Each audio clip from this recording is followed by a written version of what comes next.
दोस्तों, क्या खूब लिखा है किसी ने, संतोष ही सबसे बड़ा धन है। जिसके पास संतोष है वह सुखी है, वह स्वस्थ है और वही सबसे बड़ा धनवान है। नमस्कार दोस्तों, मैं अवनीश स्वागत करता हूं आपका हमारे इस चैनल में। और आज के वीडियो में मैं आपके लिए लाया हूं एक संतोषी पंडित जी की कहानी। दोस्तों, शहर के बाहर एक पंडित जी अपनी पत्नी के साथ कुटिया बना के रहते थे। एक दिन जब वो अपने विद्यार्थियों को पढ़ाने जा रहे थे तो उनकी पत्नी ने उनसे सवाल किया कि आज घर में खाना कैसे बनेगा, क्योंकि घर में केवल एक मुट्ठी चावल ही हैं। जो पंडित जी थे उन्होंने पत्नी की ओर एक नज़र देखा और फिर बिना किसी जवाब के वो घर से चल दिए। शाम को पंडित जी जब वापस लौट कर आए तो भोजन के समय थाली में कुछ उबले हुए चावल और पत्तियां देखीं। यह देखकर पंडित जी ने अपनी पत्नी से कहा, भद्रे, ये स्वादिष्ट साग जो है वो किस चीज़ से बना है? तो पत्नी ने जवाब दिया, मैंने जब सुबह आपसे भोजन के विषय में पूछा था तो आपकी दृष्टि इमली के पेड़ की तरफ गई थी। मैंने उसी के पत्तों से यह साग बनाया है।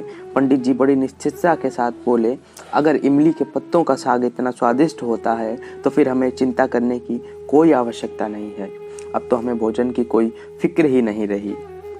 लेकिन जब नगर के राजा को पंडित जी की गरीबी का पता चला तो राजा ने पंडित को नगर में आकर रहने का प्रस्ताव दिया, किंतु पंडित ने मना कर दिया।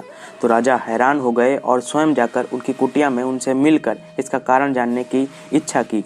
राजा उनकी कुटिया में गए तो राजा ने काफ़ी देर इधर उधर की बातें की, लेकिन वह असमंजस में थे कि अपनी बात किस तरह पूछें।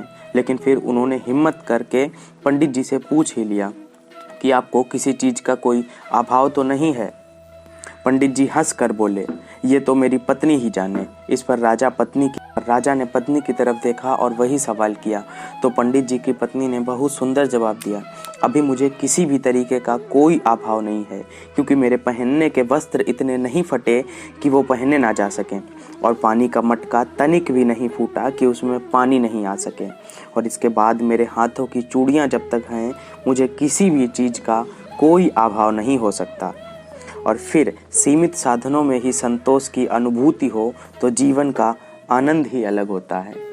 दोस्तों, ये छोटी सी कहानी हमें बहुत गहरी सीख देती है कि हमारे पास जो कुछ भी है हमें उसी में संतोष करना चाहिए।